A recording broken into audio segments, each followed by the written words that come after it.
protons, constituent protons and neutrons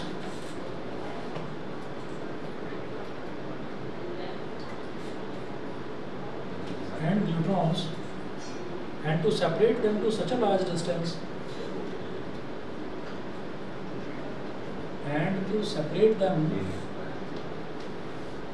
तो ये आपने भेजा नहीं था? नहीं, कुछ नहीं भेजा, मैं कहता हूँ आज वाला नोट कर लीजिए। and separate them to such a large distance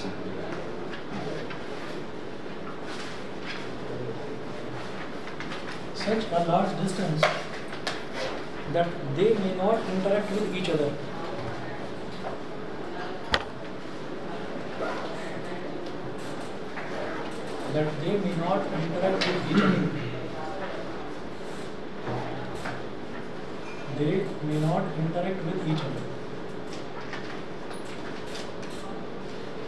मतलब न्यूट्रॉन्स और प्रोटॉन्स को अलग करके रख दिया जाए, इतनी दूरी पर रख दिया जाए कि वो दोनों आपस में ना टकरा पाएँ।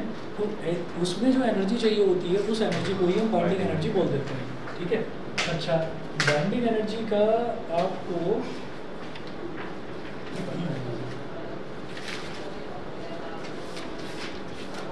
बाइंडिंग एनर्जी के दो फॉर्मूले नोट करें।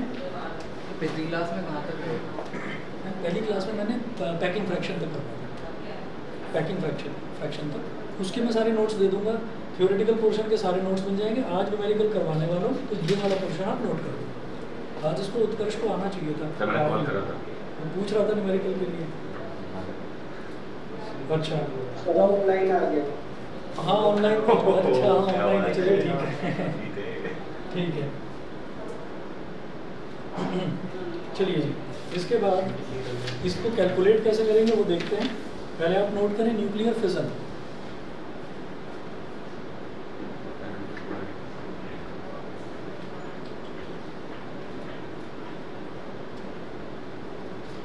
न्यूक्लियर फिजन देखिए, एक न्यूक्लियस का टूटकर दो छोटे छोटे न्यूक्लियस में डिवाइड हो जाना इज कॉल्ड न्यूक्लियर फिजन। ठीक है, एक न्यूक्लियस का टूटकर दो छोटे छोटे न्यूक्लियस में डिवाइड हो जाना, दो छोटे छोटे न्यूक्लियाई में डिवाइड हो जाना इज कॉल्ड फिजन। ठीक, इसका उल्टा कि दो न्यूक्लियाई का जुड़कर एक नया न्यूक्लियस बन जाना इज कॉल्ड न्यूक्लियर फ्यूजन। ठीक, तो फिजन और फ्यूजन में फिजन मतलब फूटना और फ्यूजन मतलब जुड़ना। ठीक, याद रखना। तो न्यूक्लियर फिजन में आप लिखें the phenomena in which a heavy nucleus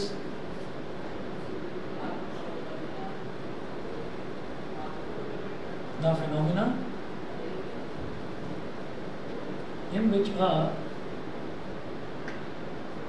heavy nucleus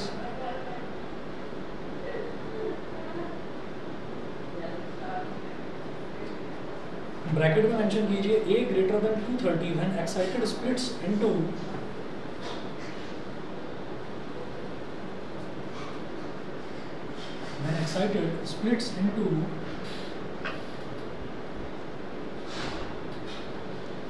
when excited splits into two smaller nuclei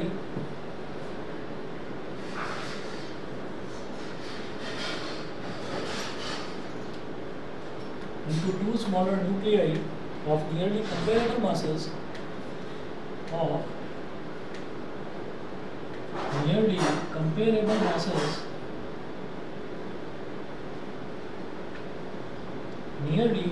masses is called nuclear fission.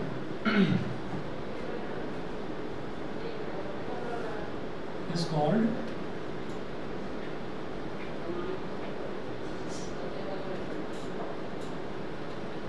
called nuclear fission.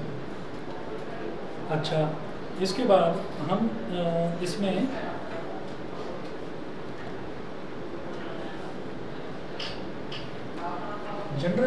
Generally आप ये देखेंगे कि न्यूक्लियस जैसे क्या लिखा है, the phenomena in which a heavy nucleus when excited splits into two smaller nuclei. तो generally हम न्यूक्लियस की बात कब करते हैं, जैसे मान लीजिए कोई भी एलिमेंट है, मान लो मैं बात करूँ सोडियम की, तो सोडियम को मैंने ऐसे लिख दिया सोडियम, नीचे लिख दिया इसका एटॉमिक नंबर और ऊपर लिख दिया इसका एटॉमिक मास। तो ये जो लिखा है ना मैंने, इसी को न्यूक्लियस बोल देंगे। ये सोडियम का न्यूक्लियस है। अब मान लीजिए इसको हमको एक्साइट करना है, एक्साइट करना मतलब इसको रिएक्शन, इसको टूटने के लिए भड़काना है। ठीक, तो वो उसको एक्साइट करना मतलब भड़का देना है इसको। तो हम क्या करेंगे, हम जनरली इसमें क्या प्रोवाइड कराएंगे, एक ना न्यूट्रॉन दे देंगे इसको।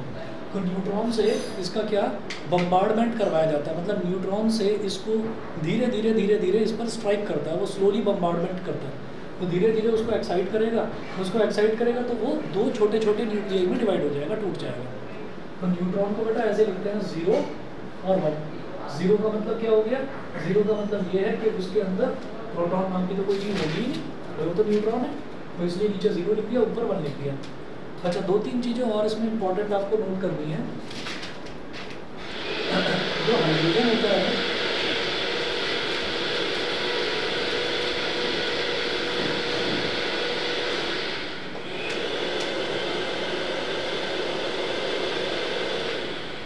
हाइड्रोजन का एटॉमिक नंबर तो 1 होता है, क्या होगा 1 2 3 3 हंस रहे हैं, बाकी ये ऐसी वाइफ लेगा वाइफ हंसने वाली नहीं आवाज जो मिक्सी होती है। देखिए यहाँ तो तीनों के तीनों हाइड्रोजन, हाइड्रोजन का मतलब क्या हो गया कि ये नीचे 1 1 और 1 टकरार आवाज हो मिक्सी बैठा दी मुझे ही।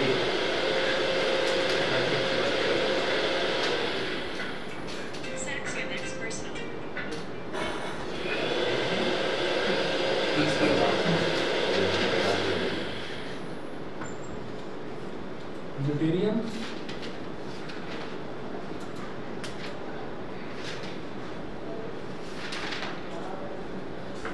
हाँ जी, तो इसको याद होगा कि जो 3 हमारे जो इसके आइसोटोप्स होते हैं हाइड्रोजन के, आइसोटोप्स मतलब जिनका सेम जो है एटॉमिक नंबर होता है लेकिन डिफरेंट एटॉमिक मास होता है। तो इसको प्रोटियम बोलते हैं, इसको ड्यूटेरियम बोलते हैं, इसको ट्रिटियम बोलते हैं। कॉमनली अगर 1s में लिखा हुआ है तो इसको प्रोटॉन, हाइड्रोजन किसको बोलते हैं? इसको एक्चुअली हाइड्रोजन यही है, हाइड्रोजन यही है, इसको ड्यूटेरॉन और इसको ट्राइटॉन बोलते हैं, इसको ट्राइटॉन बोल देते हैं, समझ रहे हैं? तो जो नॉर्मल आपका हाइड्रोजन होता है ना, जो बिल्कुल स्ट्रेंज बिहेवियर दिखाता है, वो यही है कि जिसका एटॉमिक नंबर और एटॉमिक मास सेम होता है। तो यहाँ पर जब हम न्यूमेरिकल्स करेंगे तो उसमें अगर कहीं पर प्रोटॉन मेंशन है तो समझ लेना 1h1 की बात हो रही है, अगर ड्यूटेरॉन मेंशन है तो समझ लेना 1h2 की बात हो रही है, अगर ट्राइटॉन की बात हो रही है तो समझ लेना 1h3 की बात हो रही है। उसके अलावा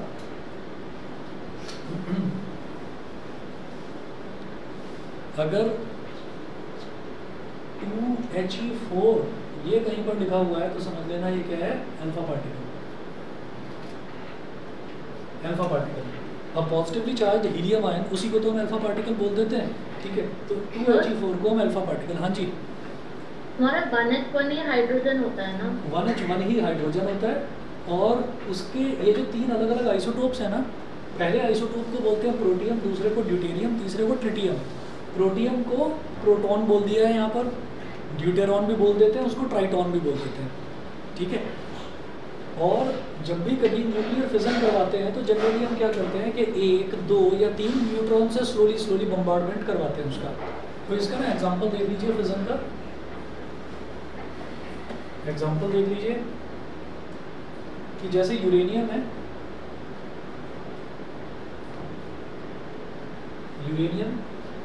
यूरेनियम का 92 होता है एटॉमिक नंबर और 235 एटॉमिक मास,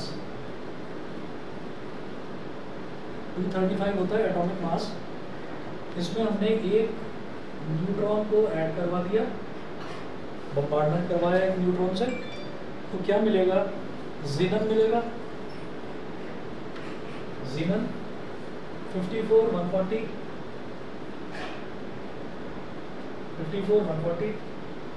और 38 94 स्ट्रॉन्शियम प्लस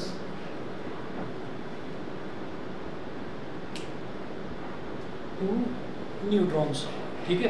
तो 2 न्यूट्रॉन मिल गए यहाँ पर। तो क्या होता है कि हम अगर किसी भी एक हमको एलिमेंट मिलेगा तो आप रिएक्शन देख लेना, फिजन में क्या होगा, फिजन में एक एलिमेंट होगा, एक एलिमेंट के साथ में हमको कोई एक न्यूट्रॉन दे रखा होगा, तो न्यूट्रॉन से इस पर धीरे धीरे न्यूट्रॉन्स को स्ट्राइक करता रहेगा, फिर ये 2 अलग अलग उसमें डिवाइड हो जाएगा। तो एक हो गया जीनन में डिवाइड और स्ट्रॉन्शियम में। अब इसके कोई भी रिएक्शन, आप ये मत सोचना कि इसके कोई रिएक्शन वगैरह आपसे पूछे जाएंगे। न्यूक्लियर फिजन की बेसिक डेफिनेशन पता चल गई, टूटना इज कॉल्ड फिजन।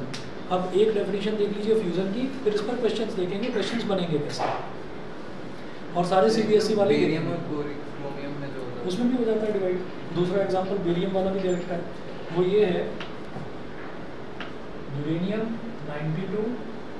मतलब कोई भी लिख सकते हैं। हाँ, कोई भी रिएक्शन लिख सकते हैं, अलग अलग तरीके से वो टूटता है, ठीक।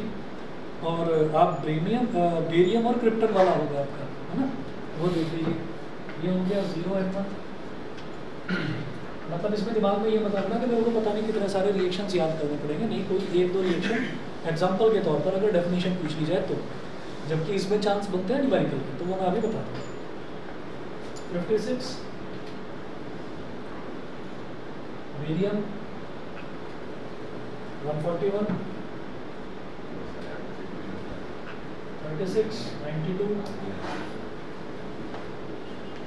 क्रिप्टन, और इसमें 3 न्यूट्रॉन प्रोड्यूस होते हैं, और प्लस क्यू। क्यू का मतलब क्या है? क्यू का मतलब है कुछ एनर्जी भी रिलीज होती है। भाई फिजन है, न्यूक्लियस टूट रहा है, तो इसका मतलब कुछ ना कुछ एनर्जी रिलीज होगी, बहुत हाई एनर्जी रिलीज होती है। ये बता रहा हूँ, अब मैं आ रहा हूँ न्यूक्लियर फ्यूजन पर।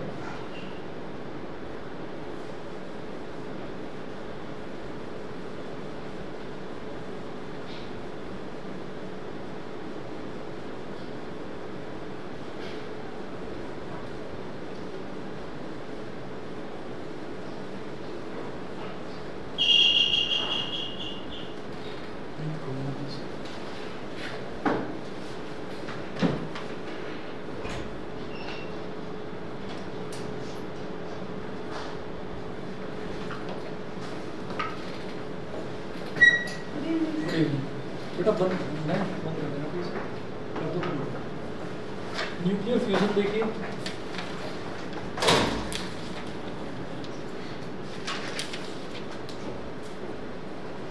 फ्यूजन में लिखिएगा the process in which 2 light nuclei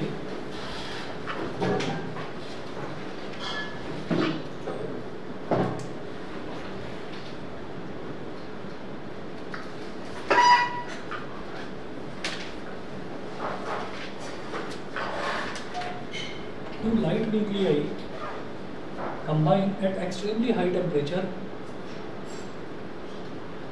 combine at extremely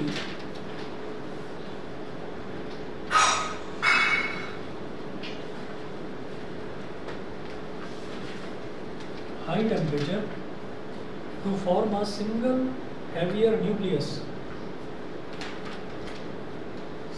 हाँ जी, रिएक्टर वगैरह है ना सर? हाँ, रिएक्टर वगैरह है ना सर? रिएक्टर में हाँ, टू फॉर्म अ सिंगल, बहुत ज़्यादा नहीं करना है उसमें, बस उसका जो है आपका किस तरीके से उसका जो कंस्ट्रक्शन है बस वही देख लेना। कंस्ट्रक्शन 2-4 उसकी जो वर्किंग है, थोड़ा ज़्यादा नहीं, मैं नोट्स में भेज दूँगा। To form a single heavier nucleus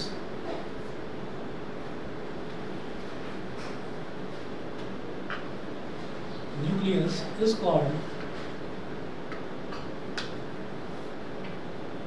nuclear fusion.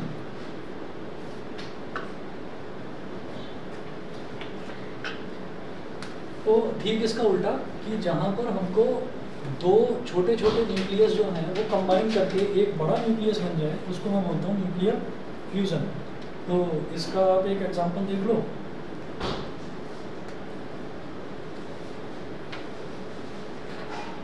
(1H2 plus 1H2) 1H2 plus 1H2 gives 2He3 plus 0N1 plus साथ में कुछ एनर्जी है 3.27 मेगा इलेक्ट्रॉन वोल्ट। ठीक है, तो जब भी कभी आपको कोई क्वेश्चन दे रखा हो तो उस क्वेश्चन में बस ये देख लेना कि अगर मान लीजिए मेरे को इधर कोई बड़ा, आप ये देख लीजिए कि यहाँ एटॉमिक नंबर कितना बड़ा 92, एटॉमिक मास कितना ज़्यादा है 235, तो जब ज़्यादा एटॉमिक मास यानी कि हैवियर न्यूक्लियस है, हैवियर न्यूक्लियस टूटकर छोटे छोटे न्यूक्लियाई में डिवाइड हो गया। देखिए इसका 54 रह गया, 38 रह गया और बाकी 2 न्यूट्रॉन। ठीक, उसके बाद अच्छा, और अगर ऐड करेंगे तो देखेंगे कि बिल्कुल इक्वल आ रहा है 92 या 54 प्लस 38 अगर करके देखोगे 92 ही आएगा। ऊपर वालों का भी एडिशन करेंगे तो भी लगभग सेम ही आता है। तो आप ये देखिएगा कि यहाँ पर क्या है, यहाँ पर ये छोटे छोटे न्यूक्लियस है। देखिए क्या है, ये ड्यूट्रॉन है 1H2 ड्यूट्रॉन है, तो ये 2 जुड़ गए तो एक हीलियम बन गया। तो ये जो फ्यूज़न है, ये फ्यूज़न जो है ये उतना हाई एनर्जी रिलीजिंग नहीं है, जबकि इसमें बहुत ज़्यादा एनर्जी रिलीज होती है। ठीक, अब आप ये देख लीजिए कि इनमें जो मेन है, आपसे डेफिनेशन नहीं पूछी जाएगी कि ये बेसिक आपसे कोई डेफिनेशन पूछ ले। ठीक, आपसे इन पर न्यूमेरिकल पूछे जाएंगे। तो न्यूमेरिकल पर आइए, पहला न्यूमेरिकल नोट करिएगा। पहला न्यूमेरिकल नोट करें, अब न्यूक्लियस विद मास नंबर, और कोई भी न्यूमेरिकल मैं वैसा नहीं बता रहा हूँ, या तो NCERT है या CBSE में आ चुका है, तो मैं साथ में ईयर लिखवा रहा हूँ आपको। फर्स्ट क्वेश्चन नोट करिएगा। फर्स्ट क्वेश्चन में a nucleus with mass number capital A,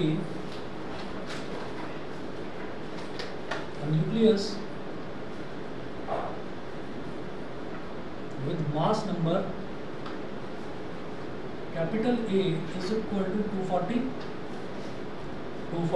and BE upon A, BE oblique A बताता हूँ अभी क्या है ये, is equal to 7.6 mega electron volt, 7.6 mega electron volt binding energy per nucleon, बिल्कुल सही। Breaks into 2 fragments, breaks into 2 fragments, breaks into 2 fragments, each of A is equal to 120 and binding energy A is equal to 120 with BE oblique A is equal to 8.5 mega electron volt, 8.5 mega electron volt, full stop.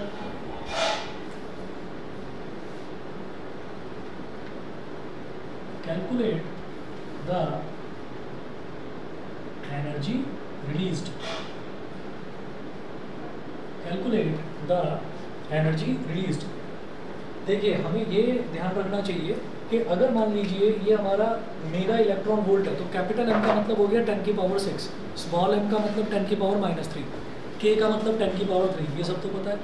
अब जरा देखिए, अगर electron volt को electron volt दे रखा है तो इसका मतलब ये एनर्जी की यूनिट दे रखी है। वैसे क्या होती है एनर्जी की यूनिट? जूल।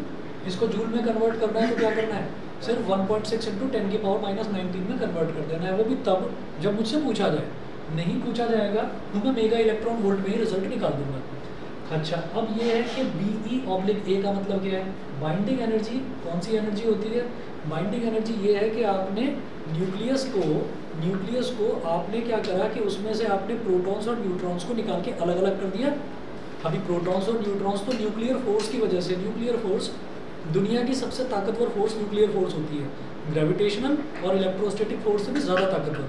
तो न्यूक्लियर फोर्स तो प्रोटॉन्स और न्यूट्रॉन्स को साथ में चिपका कर रखना चाहेगी, लेकिन आपने क्या करना है कि आपने उन दोनों को अलग करके रखना है। तो उन दोनों को अलग करके एक ऐसे डिस्टेंस पर लाकर रख देना है कि वो दोनों आपस में एक दूसरे को अट्रैक्ट ना करें। तो उनको अलग करने में जो एनर्जी चाहिए होती है उसको हम बोल देते हैं बाइंडिंग एनर्जी। तो बाइंडिंग एनर्जी एक न्यूक्लियॉन पर कितनी लगा रहे हैं आप? ए का मतलब क्या होता है? कैपिटल ए का मतलब मास नंबर। मास नंबर का मतलब क्या होता है कि number of protons plus number of neutrons. ठीक है, तो ये ए का मतलब है कि टोटल नंबर ऑफ न्यूक्लियॉन्स हो गया। तो एक न्यूक्लियॉन को सेपरेट करने में कितनी एनर्जी लगाई जाएगी, that is called binding energy पर न्यूक्लियॉन, BE oblique A। ठीक है, अच्छा अब ये वाला जो ये जो क्वेश्चन है ये फ्यूजन का एग्जांपल है या फिजन का? बताओ। फिजन का है, समझ गए? समझ गए क्यों? फिजन का मतलब होता है टूटना, और यहाँ पर यही बोला है मैंने कि it breaks into 2 fragments. Nucleus with mass number, तो एक न्यूक्लियस दो अलग अलग फ्रेगमेंट्स में टूट रहा है, तो इन्होंने पूछा है कि कैलकुलेट द एनर्जी रिलीज्ड। तो कैलकुलेट द एनर्जी रिलीज क्या हो जाएगा, सबसे पहले हम क्या करेंगे, EBE ऑफ रिएक्टेंट्स, रिएक्टेंट्स की आप बाइंडिंग एनर्जी निकालिए, ठीक है। तो भाई इसमें ए दे रखा है, यानी कि नंबर ऑफ न्यूक्लियॉन्स है 240 और BE ऑब्लिक ए। वैसे ही सोच लो, अगर मैं ए को BE अपॉन ए से मल्टीप्लाई कर दूंगा, ए से ए कट जाएगा, BE आ जाएगा सर, समझ गए। तो मुझे इस ए को BE ऑब्लिक ए से BE अपॉन ए से मल्टीप्लाई कर देना है, इन दोनों को मल्टीप्लाई करो तो क्या आ जाएगा 240 मल्टीप्लाइड बाई 7.6, पॉइंट गया नीचे आया 10, 0 से 0 कट गया, 4 6 24, 2 कैरी, 4 7 28 और 2 30, ठीक है। 2 6 12, 1 कैरी, 2 7 14 और 1 15, 4 2 8 1 1824। तो 240 को जब 7.6 से मल्टीप्लाई करा तो 1824,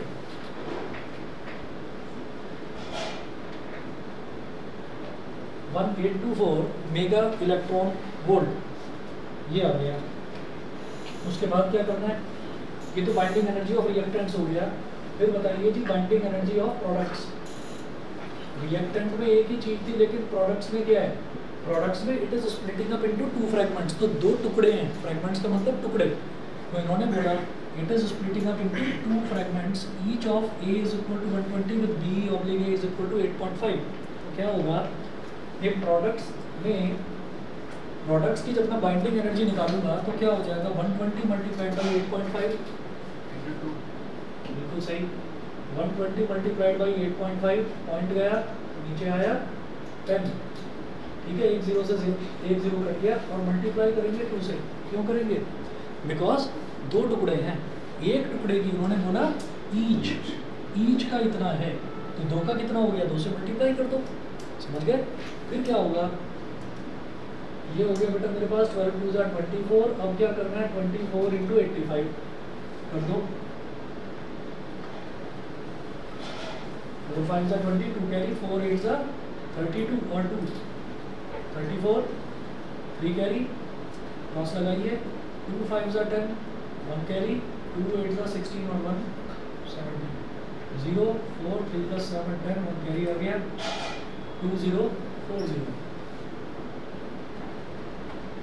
2 0 4 0, दोनों को माइनस कर दो। बस हमने क्या देखा था, फिजन है। तो फिजन में एक स्लो मूविंग न्यूट्रॉन से धीरे धीरे धीरे स्ट्राइक करा करा कर एक बड़े हैवियर ऑब्जेक्ट को तोड़ दिया जाता है, तो फिजन है। फिजन यही है जो एटम बॉम्ब का जो एक्सप्लोजन होता है वही न्यूक्लियर फिजन है। तो उसमें हाई एनर्जी रिलीज होती है, तो प्रोडक्ट की जो एनर्जी है वो रिएक्टेंट से ज़्यादा ही होगी, तो प्रोडक्ट में से रिएक्टेंट को सब्ट्रैक्ट कर दीजिए बस।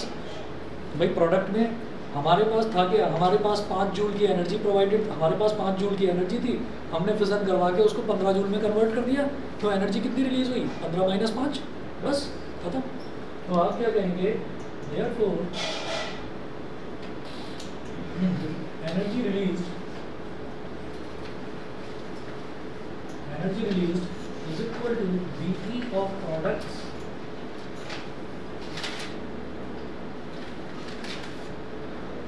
Minus BE of reactants.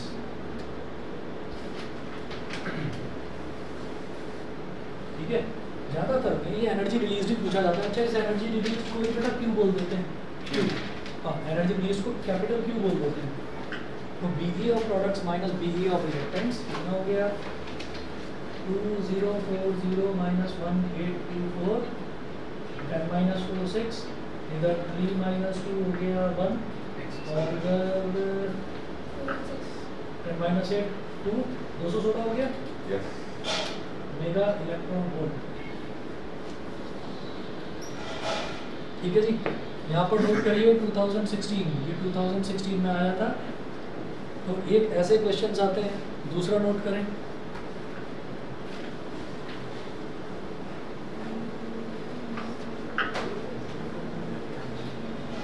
देखिए 2-3 चीज़ें ही हैं यहाँ पर, बाइंडिंग एनर्जी हो गया, पैकिंग फ्रैक्शन हो गया, है ना, और मास डिफेक्ट हो गया, बस यही 2-3 चीज़ें हैं। तो न्यूमेरिकल्स कोई ऐसा नहीं है कि बहुत ज़्यादा टफ वाले आने वाले हों। सर मेरे पास एक क्वेश्चन है, आप दोबारा भी क्लियर कर दो। अभी बता रहा हूँ, पहले ये बेसिक वाले करा दूँ 3-4, ठीक है ना? ठीक है, अभी करवा रहा हूँ। पहले देख लीजिए कि आते किस तरीके के हैं। क्वेश्चन नंबर 2 देख लीजिए। क्या उत्कर्ष कुछ बोला नहीं। अरे उत्कर्ष क्लियर है कि नहीं, बता दो। ये क्लियर हो गया। 9-10 सेकंड क्लियर है सर। अरे पढ़ने वाला बच्चा। ऐसे बात। अगला देखिएगा, calculate the energy released. Window switch करने में 5-6 मिनट इतने में हमने कह दिया सही। दिमाग को एवरेज देना है। Calculate the energy released in fusion reaction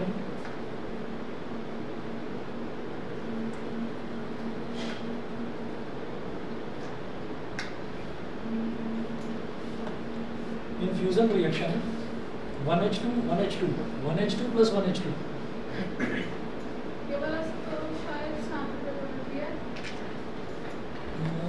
बेटा ये जो है ये तो आउटसाइड दिल्ली 2016 का, ये दिल्ली 2016 का सैंपल पेपर में भी दे रखा है, होगा।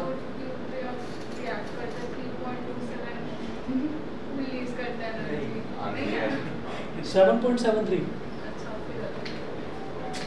चलिए, तो इन fusion reaction gives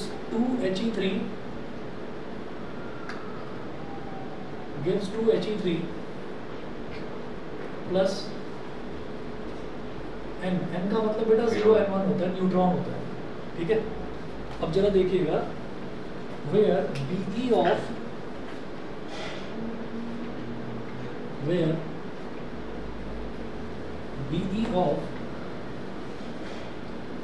of 1H2 is equal to, ये दे रखा है 2.23 मेगा इलेक्ट्रॉन वोल्ट। इसी तरह से BE of 2He3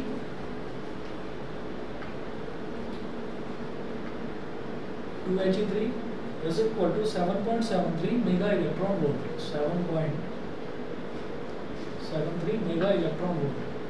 क्या पूछ रहे हैं?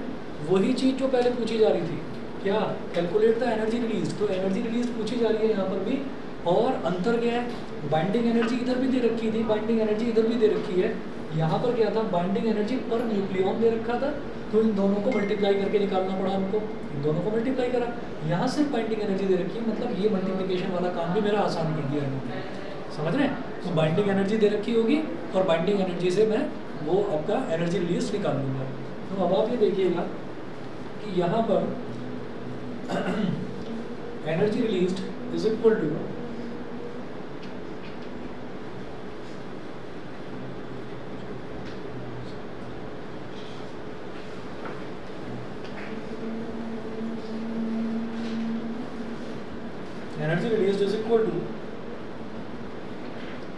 BE of products minus BE of reactants, वही सेम।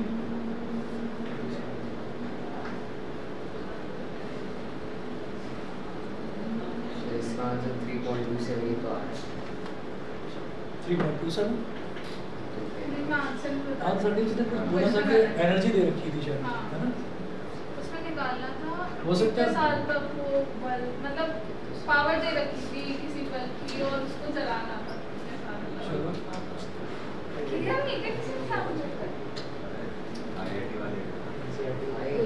ठीक है भाई, 30 बाइंडिंग एनर्जी ऑफ प्रोडक्ट, तो प्रोडक्ट में देखिए क्या है, सिर्फ 2He3, तो 7.73। अच्छा, कई बार क्या होता है कि जो न्यूट्रॉन है वो एक्सट्रीमली स्लो मूविंग न्यूट्रॉन होता है। तो अगर कुछ भी नहीं दे रखा ना न्यूट्रॉन के बारे में, तो समझ लेना न्यूट्रॉन की जो एनर्जी है वो 0 है, ठीक है। लेकिन कई बार क्या है कि वो फास्ट मूविंग न्यूट्रॉन होता है, तो वो डिपेंड करता है क्वेश्चन की कंडीशन पर। तो क्वेश्चन में अगर न्यूट्रॉन की एनर्जी दे रखी है तो लेंगे, नहीं दे रखी तो 0 लेंगे। तो इसका मतलब इसमें आप सिर्फ 0 ऐड कर दीजिए। तो ये मेरे पास फास्ट मूविंग में तो फिजन होता ही तो ये फ्यूजन ही तो है, ये फ्यूजन ही तो है, ये फ्यूजन है, तो इसमें तो फास्ट मूविंग हो सकता है ना, वो कह रहा हूँ मैं।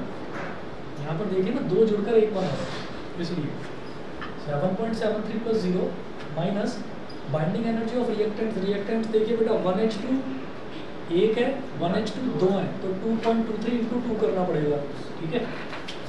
तो 2 × 2.23 याद ना रहे तो 2.23 + 2.23 लिख लो।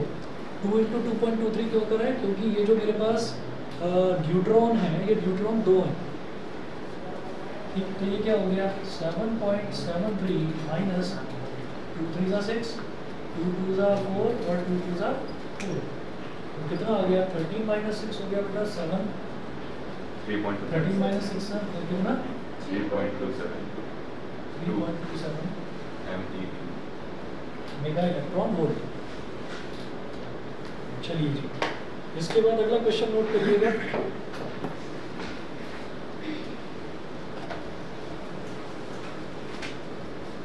सिलेबस की न्यूमेरिकल से बच रहे हैं इस चैप्टर में, कोई टॉपिक एक न्यूक्लियर रिएक्टर और है, न्यूक्लियर रिएक्टर का मैं आपको नोट्स लिखकर भेज दूंगा, उसमें कुछ ऐसा है ही नहीं तो समझा। हाँ एक्चुअल में क्या है ना, मैंने अरिहंत का वो मंगवाया था जो क्वेश्चन बैंक है, अरिहंत के क्वेश्चन बैंक में जो समरी दे रखी है वो उसमें सिलेबस के हिसाब से ही सारा उन्होंने समझा रखा है, और उसमें न्यूक्लियर रिएक्टर दे रखा था। एक बार पीडीएफ में चेक कर लेते हैं, देख लेना, देख लेना। मतलब मेरे हिसाब से न्यूक्लियर रिएक्टर नहीं है, मेरे हिसाब से नहीं है, मैंने अभी कल या परसों ही देखा था तो उसमें था, फिर मैंने सोचा छोटा सा टॉपिक है कर लेना, छोटा सा टॉपिक है, कुछ है नहीं उसमें। न्यूक्लियर रिएक्टर से इलेक्ट्रिसिटी भी प्रोड्यूस होती है। नहीं बदमाश कर रही है वो मारेंगे सर अगर आपको फॉर्म बनाने में प्रॉब्लम भाई कल स्पीकर है एनएस से लग जाएगी, योगी जी खतरनाक है, बात को समझो। यहाँ थोड़ी टेस्ट करेंगे। आप पाकिस्तान में टेस्ट करोगे जाकर, आजकल पाकिस्तान में टेस्टिंग बड़ी चल रही है। हां मिसाइल भी तो चली गई थी हाँ, हमारे वो यहाँ मिसाइल से, ब्रह्मोस गई थी और कह रहे थे गलती से चली गई। उन्होंने भी फायर करके Google Maps से पाकिस्तान में गए। लैंड हो गई। हाँ सही। अच्छा ऐसी कुछ बात होती है, तुम्हारा एक्साइटमेंट लेवल अलग ही हो जाता है ना। और जरूर नहीं उसका टारगेट है ये। चलिए जी नोट करिए, बड़ा ड्यूट्रॉन ऑफ मास मैं बैठ के दूंगी। अच्छा तेजस, वो तेजस कह रहा हूँ, राफेल उड़ाने वाली की पहली लड़की ही थी, शिवांगी सिंह। सर इससे आप सर क्या इंडिकेट क्या करना चाह रहे हैं? सर कह रहे हैं कि अगली हां भाई अगली भी हो सकती है। मैं उसको मोटिवेट कर रहा हाँ हूँ भाई। और क्या। मैंने ड्यूट्रॉन ऑफ मास अबे भाई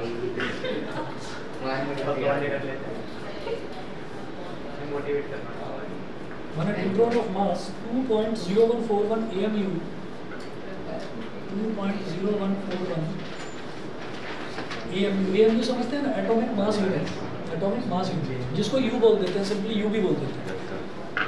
2.0141 AMU and negligible kinetic energy is absorbed by and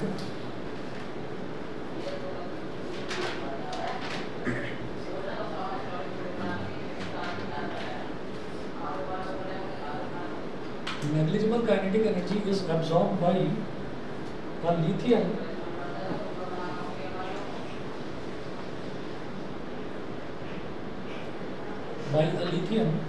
bracket में लिखिएगा 3Li6 nucleus, 3Li6 nucleus of mass 6 point of mass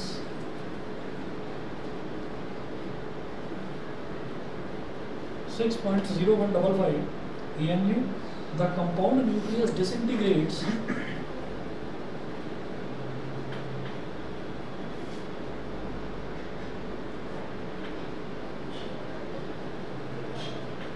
वो जो होता है ना, जैसे हम कहते हैं डिफरेंशिएशन का मतलब टूटना, इंटीग्रेशन का मतलब जुड़ना। तो यहाँ पर वो बोल रहे हैं कंपाउंड न्यूक्लियस डिसइंटीग्रेट्स। डिसइंटीग्रेट्स मतलब जुड़ता नहीं है, उसका ऑपोजिट टूट जाता है, ठीक है। टूटना मतलब फिर वही fission. डिसइंटीग्रेट्स disintegrates into 2 alpha particles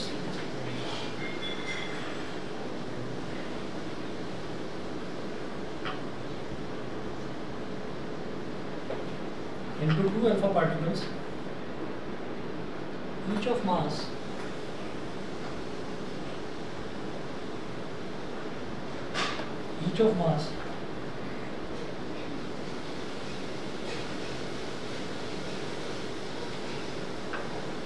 4.0026 AMU. 4.0026 AMU. Full stop. Calculate the energy in joules carried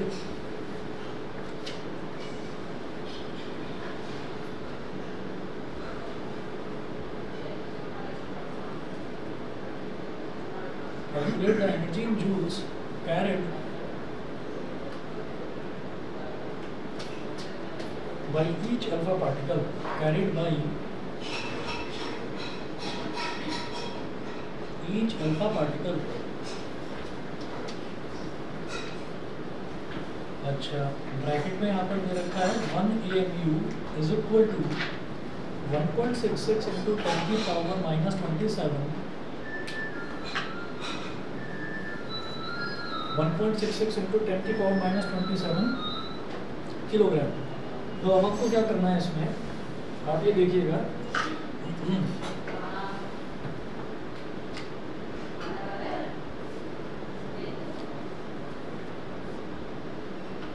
अब इस क्वेश्चन में बाइंडिंग एनर्जी का तो कुछ है ही नहीं, सिर्फ मास दे रखा है। ठीक है, एक फंडा बताया था कि न्यूक्लियर फोर्स वाले में हमने एक फंडा बताया था, उसमें ये था कि जैसे प्रोटॉन्स होते हैं, न्यूट्रॉन्स होते हैं, तो प्रोटॉन्स और न्यूट्रॉन्स की अगर हम बात करें तो प्रोटॉन्स और न्यूट्रॉन्स का कुछ मास होता है ना। जो न्यूक्लियस है, न्यूक्लियस के अंदर ही तो होते हैं प्रोटॉन्स और न्यूट्रॉन्स, तो जो न्यूक्लियस का मास है वो प्रोटॉन्स और न्यूट्रॉन्स के कंबाइंड मास से ज़्यादा होना चाहिए, लेकिन उल्टा होता है, उससे कम होता है। तो यहाँ पर आप ये देखिएगा कि यहाँ पर भी हम वही काम कर रहे हैं कि फिजन कर रहे हैं। तो फिजन कैसे हो रहा है, क्योंकि वो बोल रहे हैं कि डिसइंटीग्रेट हो रहा है। डिसइंटीग्रेट का मतलब क्या है कि वो टूट रहा है। तो आप ये देखिएगा कि पहले मैं मास निकालूंगा, टोटल मास प्रोडक्ट साइड का, फिर मास निकालूंगा टोटल रिएक्टेंट साइड का। ठीक है, तो जो हमारा प्रोडक्ट साइड या रिएक्टेंट साइड का जो मास होगा उसको मैं इनिशियल मास बोल दूंगा, और जो प्रोडक्ट साइड वाला होगा उसको मैं फाइनल मास बोल दूंगा। फिर दोनों में डिफरेंस निकालेंगे, वो जो दोनों में डिफरेंस निकालेंगे उसी को हम मास डिफेक्ट बोल देते हैं, इसी चीज़ को हम मास डिफेक्ट बोल देते हैं। तो सबसे पहले मैं मास निकालूंगा प्रोडक्ट साइड रिएक्टेंट साइड का, तो हम ये कहेंगे टोटल इनिशियल मास। आप समझिएगा कि पहला वाला जो क्वेश्चन था वो बाइंडिंग एनर्जी पर न्यूक्लियन वाला क्वेश्चन था, उसमें आपको ए को मल्टीप्लाई करना होता है BE/A के साथ। ठीक है, तो आपके पास बाइंडिंग एनर्जी ऑफ प्रोडक्ट्स और बाइंडिंग एनर्जी ऑफ रिएक्टेंट्स आ जाती है, उनका डिफरेंस ले लेते हैं, वो एनर्जी रिलीज हो जाती है। यहाँ फिर जो दूसरा क्वेश्चन है उसमें बाइंडिंग एनर्जी वाला ही था, सिर्फ बाइंडिंग एनर्जी दे रखी थी, पर न्यूक्लियन नहीं था। अब ये जो तीसरा क्वेश्चन है इसमें बाइंडिंग एनर्जी कहीं नहीं है, लेकिन इसमें आपको मासेस दे रखे हैं और पूछा क्या है, calculate the energy in joules. तो इलेक्ट्रॉन वोल्ट में नहीं निकालना, जूल्स में निकालना है। देखिएगा टोटल इनिशियल मास क्या हो जाएगा, व्हेन अ न्यूट्रॉन। अच्छा एक काम करो, इसका रिएक्शन चाहे तो पहले रिएक्शन लिख लो। अल्फा पार्टिकल जानते हैं, बताया था अभी, लिखवाया था, क्या होता है 2He4। तो when a neutron of mass 2.0141 AMU and negligible kinetic energy is absorbed by a lithium nucleus, ठीक है, is absorbed by a lithium nucleus of mass इतना, the compound nucleus disintegrates into 2 alpha particles। Disintegrate मतलब टूट कर 2 alpha particle बनते हैं। तो reactant की साइड में क्या है, एक तो लिथियम है Li3Li6,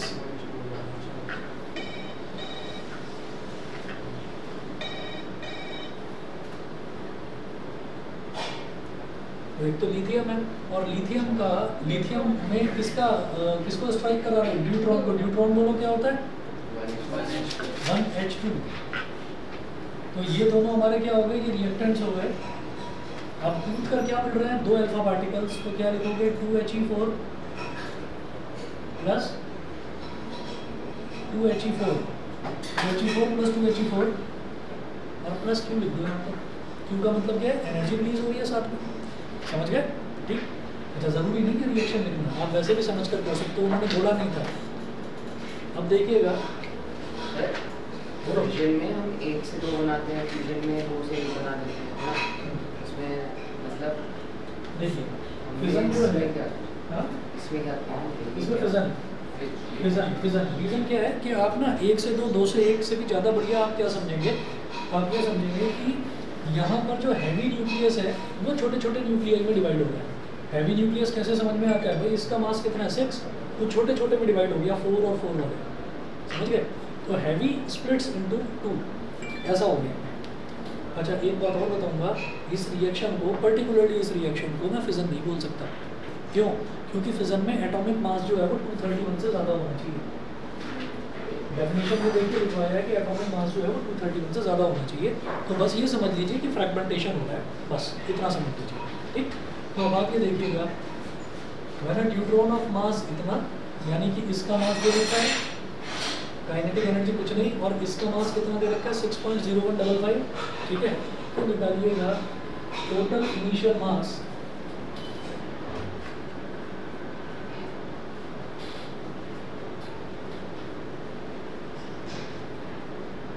टोटल इनिशियल मास बेटा 6.0155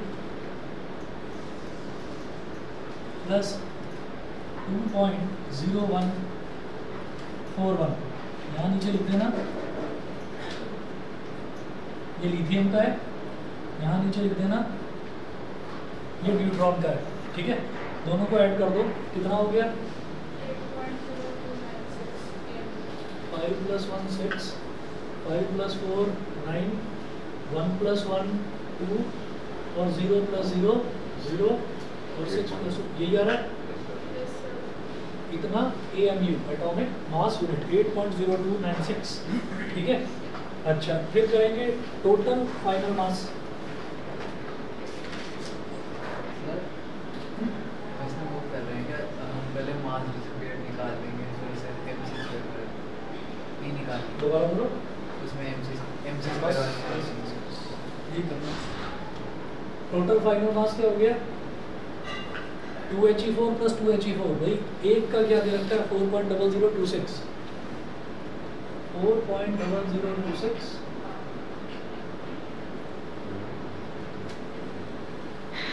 2He4 और इधर भी 2He4, ठीक है? दोनों प्रोडक्ट साइड का हो गया, तो कितना हो जाएगा? एनर्जी रिलीज तो निकालना है ना मेरे को, एनर्जी रिलीज तो मुझे निकालना है, मैं दोनों का डिफरेंस निकाल दूंगा। तो 6 + 6 हो गया 12, 2 + 2 हो गया 4 + 1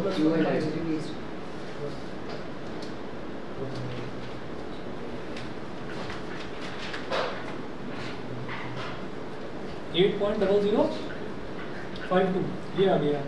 तो मास डिफेक्ट निकाल लीजिए,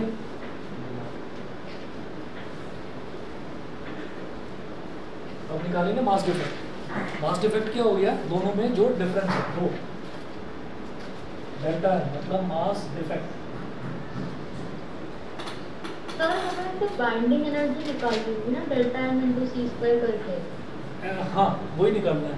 तो पहले मैं डेल्टा M निकालूंगा, फिर c² कर दूंगा, बस सही समझ गए आप? हाँ, तो डेल्टा M क्या हो गया, दोनों का डिफरेंस, तो ये बड़ा है ये छोटा है, 8.0296 माइनस 8.0052 1.9756, कितना आ गया 1.9756, 0.0244 आ रहा है। ठीक है भाई, सॉरी। 0.0244, अरे बस भाई बस बस, एक बेचारे ने कोशिश करी वही तो सर। है ना, उसको पहले से ही हताश कर दो, निराश कर दो, मासूम बच्चों का सामान मनोबल टूट जाएगा उसका। मासूम तो ये हो गया 0.0244 AMU। तो अब देखिएगा, देखो ये AMU है, ये AMU है। अब ध्यान देना जी क्वेश्चन पर ध्यान दीजिए। उन्होंने क्या पूछा है, calculate energy in joules. Energy in joules पूछा है, तो जूल क्या होती है, जूल एनर्जी की SI यूनिट होती है, जूल एनर्जी की SI यूनिट होती है। तो जो मास है, मास को भी SI यूनिट में डालो ना, मास की SI यूनिट क्या होती है, किलोग्राम, ग्राम नहीं होती, किलोग्राम होती है मास की। तो क्या करें कि 1 AMU इतने किलोग्राम के बराबर है, तो इसमें जो मास डिफेक्ट में, इसमें ये मल्टीप्लाई कर दो। सर आंसर क्या आ रहा है? आप बताओ क्या आ रहा है, फिर मैं बताऊंगा सही है या नहीं। 3.64 into 10 to the power minus 7 J। -12 है बेटा, 3.645 बिल्कुल ठीक है, लेकिन इंटू 10 की पावर -12 जूल है, ठीक है। 0.0244 इंटू, ये देख लेते हैं, हो सकता है कई बार बुक में भी गलत होता है।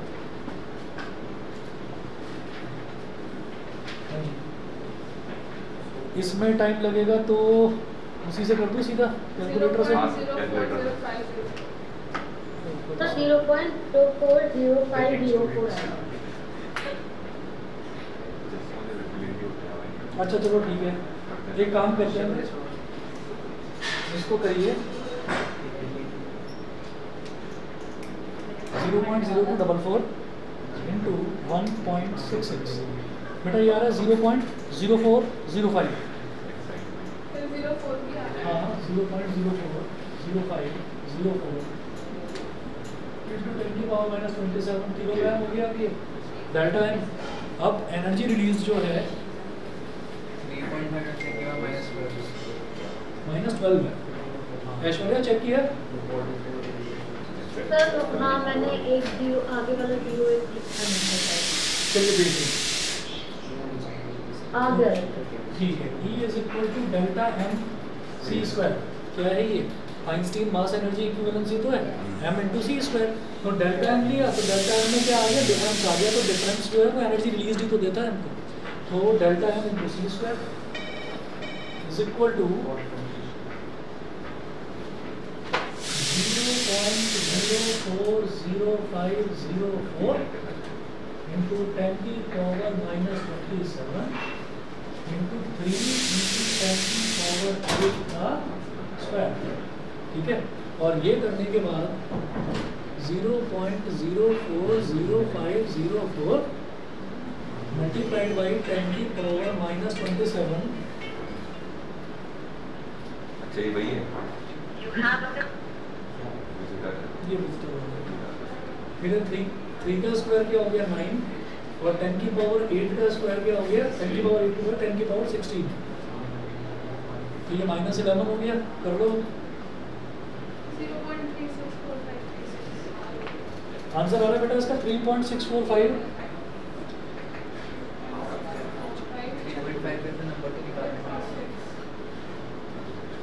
10 की पावर -11 में आ जाएगा ना आपका। 3 वो फिर 10 की अगर 0.03645 अगर लिखोगे तो 10 की पावर -11 हो जाएगा। अच्छा, उसके बाद देखिएगा, उसके बाद ये पूछ रहे थे कि आपको एनर्जी बतानी है, energy of each alpha particle. कैसे बताओगे? इन्होंने लास्ट में ये पूछा है energy of each alpha particle. तो energy of each alpha particle कैसे निकालोगे बेटा? देखिए ये अल्फा पार्टिकल का एक का मास है, एक का मास है, इस मास में c स्क्वायर मल्टीप्लाई कर दो बस। भाई मास जो है, अच्छा हाँ एक काम और करना है, लेकिन ये जो मास है ये किसमें AMU में है, तो इसमें पहले 1.66 इंटू 10 की पावर -27 करके इसको किलोग्राम में निकालेंगे, ठीक है। और उसके बाद उसको c स्क्वायर से मल्टीप्लाई, तो चाहे तो लिख low energy of each alpha particle.